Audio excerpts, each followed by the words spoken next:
Hello everyone, welcome to my channel. तो आज हम देखने वाले हैं एक और इंटरेस्टिंग स्टोरी स्टूडेंट टीचर की। उसमें देखो पिछली वाली स्टोरी में थोड़ी सी गड़बड़ हो गई थी। देखो ये जो पेन है ना, इधर वाला एरिया पे मैं लिख रहा था तो वो वाली चीजें गलत हो गई। अब की बार मैं इस चीज का ध्यान रखूंगा।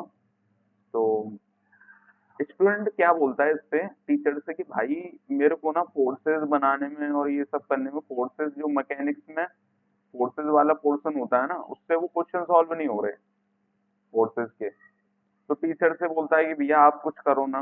तो टीचर बोलता है देखो, चार तरह के केसेस होते हैं कि आपने कोई बॉल थ्रो करी यहाँ से, तो उसने एक मोशन करा, या फिर आपके पास एक सिंपल पेंडुलम है, वो ऑसिलेट कर रहा है, या फिर वो वर्टिकल सर्कुलर मोशन कर रहा है, एक वर्टिकल प्लेन में सर्कुलर मोशन कर रहा है, या फिर वो वेज पर है। सॉरी, वेज नहीं, उसको क्या बोलते थे, incline plane, sorry, incline plane पर है और बॉडी जो है स्लाइड कर रही है। अब वो कहता है कि भैया ये तो मुझे पता है कि भैया ये तो आता है मुझे। तो टीचर बोलता है अच्छा तुझे अगर आता है तो तू ना फोर्सेस बना के दिखा।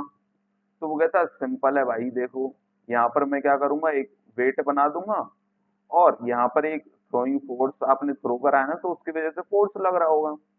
ठीक है। एक उसने ये इंक्लाइन प्लेन का बनाया कि भैया यहाँ पर एक स्लाइडिंग फोर्स लग रहा होगा जो इसको स्लाइड करवा रहा है, और पीछे इसके फ्रिक्शन लग रहा होगा, और इसके पास एक वेट होगा। ठीक है भैया, ये बता कि भैया सर्कुलर मोशन में कैसे कर रहा होगा। सर्कुलर मोशन में उसने बनाया कि भैया यहाँ टेंशन लग रही होगी, यहाँ वेट, और आपने बताया कि भैया यहाँ एक सेंट्रीपिटल फोर्स और लगता है। अच्छा, तो ये बता यहाँ पर ये जो तुम्हारा क्या बोलते हैं पेंडुलम है, वो क्या कर रहा है, सिंपल पेंडुलम। सिंपल पेंडुलम में उसने करा कि भैया यहाँ टी लग रहा होगा, यहाँ पर इसका वेट लग रहा होगा, और यहाँ पर एक रीस्टोरिंग फोर्स लग रहा होगा जो इसको यहाँ पर लेकर आएगा वापस। तो टीचर ने बोला तूने तो सारा सत्यानाश कर दिया भाई। सत्यानाश कैसे? एक तो यहाँ पर थ्रोइंग फोर्स नहीं आएगा। क्यों नहीं आएगा भाई, हमने थ्रो करा तो हमने फोर्स दिया दिया ना उसको। तो उसने कहा देखो, हम किसी भी बॉडी को फोर्स नहीं दे सकते। जब तक दो बॉडी इंटरेक्ट कर रही है तब तक फोर्स लगेगा। उसके बाद फोर्स के इफेक्ट दिख सकते हैं, फोर्स नहीं दिख सकता।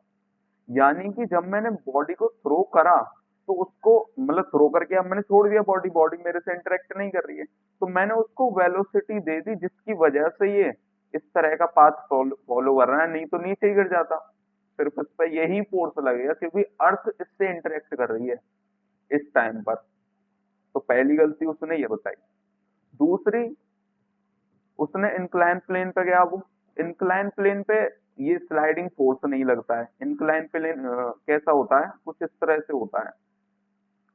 कौन कौन सी बॉडी इंटरेक्ट कर रही है ये बताना। तो कौन कौन सी बॉडी, एक तो अर्थ इंटरेक्ट कर रही है, और एक यहाँ पर जो इंक्लाइन प्लेन है वो इंटरेक्ट कर रहा है, जो कि इस पे दो फोर्सेस लगाता है, एक एन और एक यहाँ पर फ्रिक्शन। तो वो बोलता है यार इंक्लाइन प्लेन दो फोर्सेस कैसे लगा रहा है। तो देखो, लगाता एक ही फोर्स है,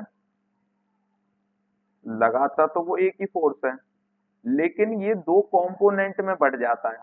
जो फ्रिक्शन और नॉर्मल रिएक्शन है वो दोनों एक ही फोर्स के कंपोनेंट है, जो कि आपके इंक्लाइन प्लेन ने लगाए। इसी वजह से जो फ्रिक्शन फोर्स जो होता है उसकी वैल्यू कितनी आती है, म्यू इंटू एन आती है। यानी कि नॉर्मल रिएक्शन और फोर्स को हम एक दूसरे से इक्वेट कर सकते हैं। क्यों? क्योंकि अगर यहाँ पर एंगल अल्फा है या फाई कुछ भी मान लो, तो टेन अल्फा की वैल्यू कितनी आती है, टेन अल्फा की वैल्यू आ जाएगी एन बाई एफ। तो एफ की वैल्यू कितनी आएगी, एन अपॉन टेन अल्फा। और इसी वन अपॉन टेन अल्फा को हम म्यू ले लेते हैं। तो एफ मतलब जो फ्रिक्शन है, यहाँ पर फ्रिक्शन की, यहाँ पर देखो ना, ये मेरे को शकल क्यों देख रहे हो, यहाँ पर एन है, यहाँ पर फोर्स ऑफ फ्रिक्शन है। तो टेन अल्फा की वैल्यू कितनी आ गई, N upon force of friction, जिसकी वजह से फोर्स ऑफ फ्रिक्शन जो है नॉर्मल रिएक्शन पर डिपेंड कर जाता है। तो बोले ठीक है भैया, यानी कि स्लाइडिंग फोर्स तो होता नहीं है। स्लाइडिंग फोर्स ये स्लाइड कैसे करता है फिर? स्टूडेंट ने पूछा कि भाई स्लाइड कैसे कर रहा है फिर ये। तो वो उसको बताता है ये जो वेट है ना इसी के दो कंपोनेंट हो जाते हैं, एक तो इसके परपेंडिकुलर डब्ल्यू कॉस थीटा, यहाँ पर अगर थीटा एंगल है तो, और एक डब्ल्यू साइन थीटा। ये जो डब्ल्यू साइन थीटा है वो इसको स्लाइड करवाता है जिसकी वजह से ये फ्रिक्शन लगता है। मतलब लगाया तो इंक्लाइन प्लेन नहीं है, मतलब जो इंक्लाइन पे जो बैठा है ना उसी ने लगाया फोर्स तो फ्रिक्शन का, लेकिन लगता इसी की वजह से उसकी जो डायरेक्शन है, या जैसे अगर रेस्ट पे है तो फ्रिक्शन फोर्स जीरो, अगर आप उसको लगाना चाहोगे तो फिर वो स्टैटिक, पहले स्टैटिक फ्रिक्शन लगता है, उसके बाद जैसे बॉडी अगर इधर साइड मूव कर रही है तो फ्रिक्शन उसकी अपोजिट डायरेक्शन में मूव करेगा, तो इसकी वजह से जो वेट था ना, वेट इसकी तरफ लगा, मतलब इधर स्लाइड कर रहा होगा, इसी वजह से फ्रिक्शन फोर्स इसके अपोजिट लगा। उसने कहा ये सब ठीक है, ये बताओ कि मेरे ये दोनों फिगर ठीक है कि नहीं।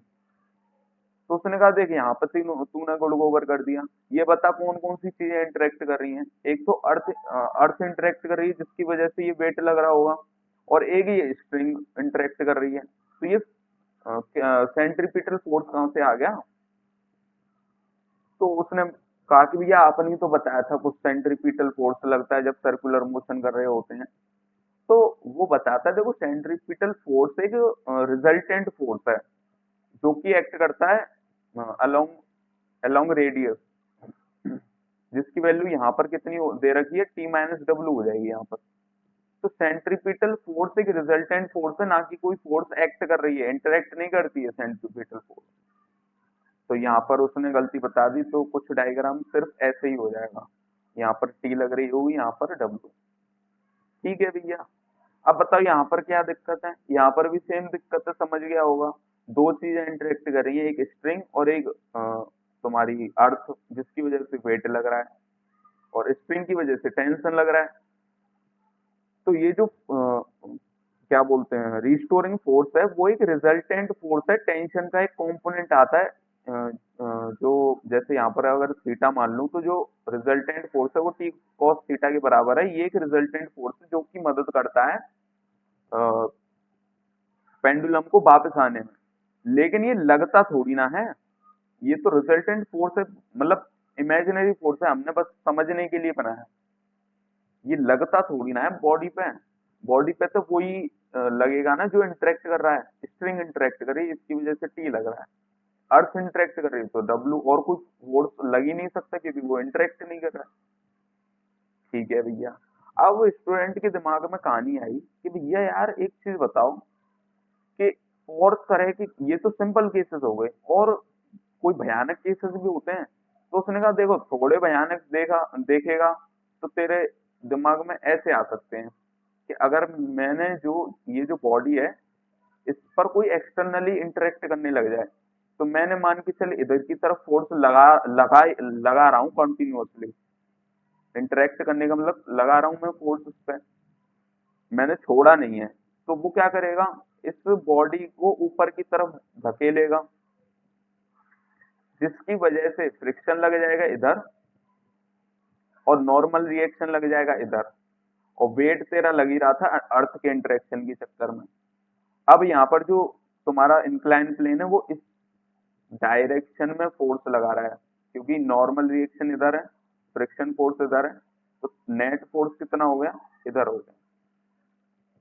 ठीक है, अब वो कह रहा है और भी कोई केस जिसमें एक्सटर्नली कोई इंटरेक्ट कर रहा हो। देख यार पैरेलल प्लेट कैपेसिटर में अगर ये पॉजिटिवली चार्ज है, ये नेगेटिवली चार्ज है, और मैंने यहाँ पर सिंपल पेंडुलम में ये प्लस प्लस क्यू ले रखा है, ये जो सिंपल पेंडुलम वो चार्ज है पहले से ही, तो यहाँ पर क्या होगा, एक और फोर्स आ जाएगा। एक तो अर्थ इंटरेक्ट कर रही थी, एक स्प्रिंग इंटरेक्ट कर रही है, और ये जो प्लस क्यू है ये इसकी वजह से रिपेल करेगा और इसकी वजह से अट्रैक्ट करेगा, तो नेट फोर्स इस पर यहाँ पर इलेक्ट्रोस्टैटिक फोर्स और आ जाएगा। ठीक है, अच्छा उसने कहा यार हर बार हम एक ही बॉडी ले रहे हैं, अगर दो तीन बॉडी आ गई फिर क्या होगा। तो उसने कहा अगले पेज पे चल, देख अगर दो तीन बॉडी आ गई तो मैंने मान के चले एक एग्जांपल लिया है ये वाला, यहाँ पर एक पुली लगी हुई है और यहाँ पर ये लटका हुआ है इंक्लाइन प्लेन पे कुछ इस तरह से। ऑब्जेक्ट 1, ऑब्जेक्ट 2 और ऑब्जेक्ट 3। अब उसने कहा यार ये बताओ कि 1 पर जो है मतलब जैसे 1 उसका जो है, अगर आप 1 पर फोर्स बताओगे तो 1 पर फोर्स कैसे बताओगे टीचर? तो वो बोलता है देखो सिंपल है, एक तो इंक्लाइन प्लेन ने यहाँ पर इस पर फोर्स लगाया हुआ नॉर्मल रिएक्शन, और इसने जो है अगर मान के चलो, मैं मानना पड़ेगा, मानना क्यों पड़ेगा, जैसे फ्रिक्शन फोर्स मुझे अगर इधर लगाना है तो मुझे मानना पड़ेगा कि एक्सेलरेशन नेट इधर इसकी डायरेक्शन में होगा, यानी थर्ड जो है वो खींच रहा होगा, तभी मैं बता पाऊंगा कि फ्रिक्शन फोर्स की डायरेक्शन किस तरफ आएगी। या फिर अगर मैं सॉल्व कर रहा हूँ तो जनरल डायरेक्शन ले लूंगा, मान के चलो मैंने इधर ले ली, तो अगर एक्सेलरेशन की वैल्यू नेगेटिव आई तो मैं क्या करूंगा, इसको उल्टी डायरेक्शन में लेके फिर से एक्सेलरेशन की वैल्यू निकालूंगा। तो उसने कहा यार फिर से क्यों निकाल रहे हो, फिर से तो पॉजिटिव ही आएगी ना। तो उसने कहा नहीं भाई, अगर ऐसा भी तो हो सकता है कि फ्रिक्शन फोर्स लग ही ना रहा हो, यानी फ्रिक्शन फोर्स तो मोशन की वजह से लगता है ना। तो दो केस, तीन केस होते हैं, एक तो रेस्ट, एक motion in positive direction, positive मान के चलो मैंने ये ले ली अपवर्ड डायरेक्शन, और मोशन इन नेगेटिव डायरेक्शन। तो तूने ये वाला केस देखने, अगर तूने ये वाला केस मना कर दिया, यहाँ पर एक्सेलरेशन की वैल्यू नेगेटिव आ गई, तो तब भी तो तेरे पास दो केस हैं, अगर इसमें भी एक्सेलरेशन की वैल्यू कुछ जीरो आ गई, देखना पड़ेगा ना कि जीरो है या पॉजिटिव है, यानी फ्रिक्शन लग भी रहा है कि नहीं लग रहा है। क्योंकि अगर मैंने रेस्ट के केस में फ्रिक्शन लगा दिया तो तब भी एक्सेलरेशन की वैल्यू जीरो नहीं आएगी, समझ गए? तो यहाँ पर ये एक खिचड़ी उसने सॉल्व करी। फिर उसने कहा चलो आप पहले बता दो कि भैया 1 पे कितने फोर्स कैसे लग रहे हैं, फिर मैं आपको पूछूंगा सवाल। तो उसने कहा सिंपल है, देखो यहाँ पर नॉर्मल रिएक्शन बना दिया, यहाँ पर तुम्हारा वो फ्रिक्शन बना दिया, और एक इसका वेट, और ये जो स्ट्रिंग है वो इस पर टेंशन लगा रही होगी, तो मैंने T1 ले लिया। उसने कहा ठीक है भैया, अरे वेट थोड़ा ऐसे आएगा, ठीक है। अच्छा, दूसरी ऑब्जेक्ट कैसे करेंगे, तो दूसरी ऑब्जेक्ट पे दो स्ट्रिंग है, तो यहाँ पर अगर T2 है, यहाँ पर T1 ले लो, क्योंकि T1 ये इस स्ट्रिंग में T1 लग रही हुई, इस स्ट्रिंग में T2। सर स्ट्रिंग में टेंशन चेंज क्यों नहीं हुई, क्योंकि बीच में कोई एक्सटर्नल फोर्स थोड़ी ना आया। अगर बीच में कोई एक्सटर्नली उंगली करता उस स्ट्रिंग में, तब तो टेंशन चेंज हो सकती थी। अब टू ये जो टू सेकंड बॉडी है, एक तरह से अगर मैं देखूं, तो अगर ये सिंगल स्ट्रिंग ऐसे होती तो टेंशन सेम होती, लेकिन इस बॉडी ने उंगली कर दी, एक तरह से मैं देख रहा हूं मैं, जैसे मोतियों में माला डालते हो, तो माला तो सेम होती है, मोती चेंज होते जाते हैं, जिसकी वजह से टेंशन भी चेंज होती रहती है। यानी कि ये जो बॉडी 2 है, इसकी वजह से टेंशन 2 और टेंशन 1 डिफरेंट आ रहे हैं, ठीक है। तो दूसरा उस पर नॉर्मल रिएक्शन लग जाएगा, फ्रिक्शन लग जाएगा, और वेट अर्थ की वजह से, ठीक है भैया। अब ये बताओ थर्ड पे क्या हो रहा है। तो उसने कहा देखो थर्ड पे सिंपल सी बात है, यहाँ टेंशन T2, और यहाँ पर तुम्हारा अर्थ की वजह से फ्रिक्शन इस पर लगेगा नहीं, क्योंकि इंक्लाइन प्लेन से टच नहीं कर रहा है, यानी इंटरेक्ट ही नहीं कर रहा है, तो फ्रिक्शन लगेगा नहीं, यही दो फोर्स हो जाएंगे। तो उसने कहा यार एक चीज बताओ, ये पुली भी तो आ रही है बीच में, ये पुली 2 और 3 के बीच में आ रही है, तो ये जो T2 है वो चेंज नहीं होगा एक स्ट्रिंग में। तो उसने कहा यार बिल्कुल होगा, तो करो ना चेंज। तो हमने कहा यार हमने तो इस पुली को मास लेस ले रखा है, अब इसका कोई मास ही नहीं है तो ये इंटरेक्ट कैसे करेगा। तो उसने कहा अच्छा, अगर मास होता तो क्या करते, मास होता तो फिर एक और कहानी सुनाता मैं तेरे को। वैसे तो मैं इसको एक और तरीके से समझा सकता हूँ, देखो एज अ टीचर समझा रहा हूँ मैं आपको। अ, मान के चलो आपके पास एक हाथ है, यहाँ से दो बंदे खींच रहे हैं आपके हाथ को।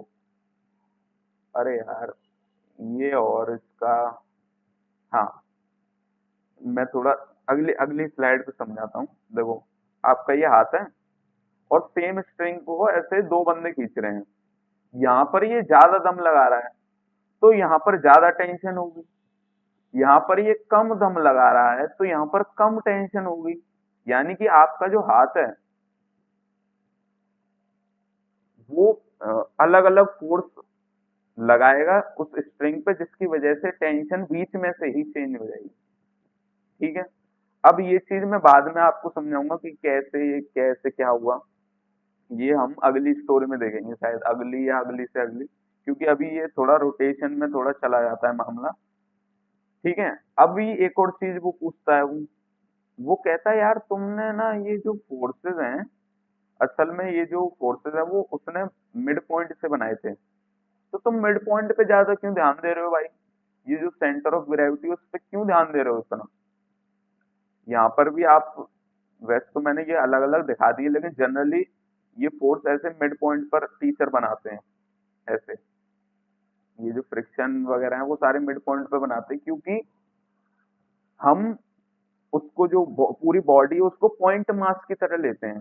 तो वो कहता है यार पॉइंट मास क्यों ले रहे हो भाई, तुम तो उसको एक बड़ी सी ऑब्जेक्ट बनाओ ना, और आपने बनाई भी बड़ी सी ऑब्जेक्ट है यहाँ पर। तो वो कहता है देखिए मैंने बना तो समझने के लिए लिए कि भैया अगर मुझे ऐसे 1 मार्क कर दो या 2 मार्क कर दो तो तुझे समझ आ रहा है कि बॉडी पे क्या हो रहा है। अगर मैं पॉइंट पे यूं कर दूंगा कि अच्छा पॉइंट पे है ठीक है, लेकिन अगर ये बॉडी होती, मान के चलिए बॉडी है पूरी, और अब तो जो फोर्स कंसीडर करने हैं, तो फ्रिक्शन तो तेरा कुछ ऐसे लग रहा है, मतलब फ्रिक्शन नहीं कुछ और लो रहे हो, फ्रिक्शन में थोड़ी कहानी चेंज हो सकती है, या फ्रिक्शन से ही बता दूंगी।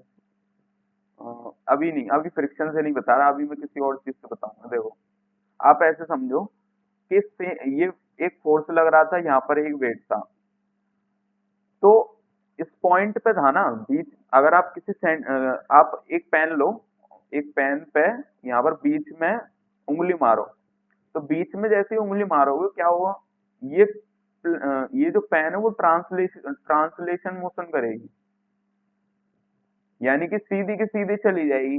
लेकिन अगर आप इस पेन को इधर से मारोगे या इधर से मारोगे तो ये क्या करेगी, रोटेशन मोशन करने लगेगी। जैसे अगर आपने इधर से मारा तो ये इस तरफ रोटेट करेगी, और अगर आपने इधर इधर की तरफ मारा तो इधर की तरफ रोटेट करेगी।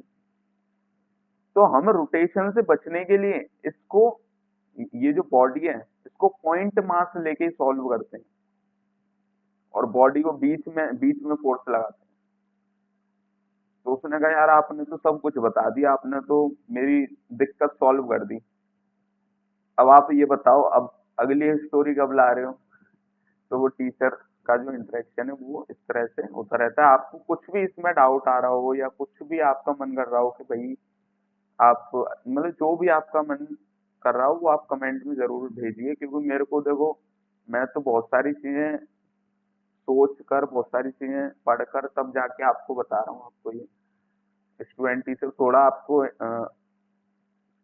इंटरेक्टिव वे में आपको समझाने की कोशिश कर रहा हूँ कि भाई अगर आप अकेले हो तो आप ऐसे ही पढ़ाना चाहोगे। देखो मैं जनरली बच्चों के सामने पढ़ाता हूँ तो मुझे ज्यादा मजा आता है, क्योंकि वहां पर एक ब्रेन काम नहीं कर रहा होता, बहुत सारे ब्रेन काम कर रहे होते हैं।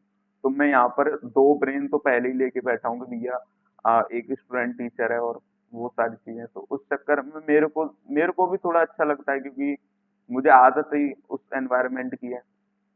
तो मिलते हैं फिर अगली वीडियो में। इस वीडियो को लाइक करें अगर आपको ये समझ में आया कि मैं क्या कह रहा हूँ, और चैनल को सब्सक्राइब कर दें फॉर मोर स्टोरीज, क्योंकि अभी और भी स्टोरीज आने वाली हैं इस चक्कर में। तो मिलते हैं फिर अगली वीडियो में। Thank you, bye.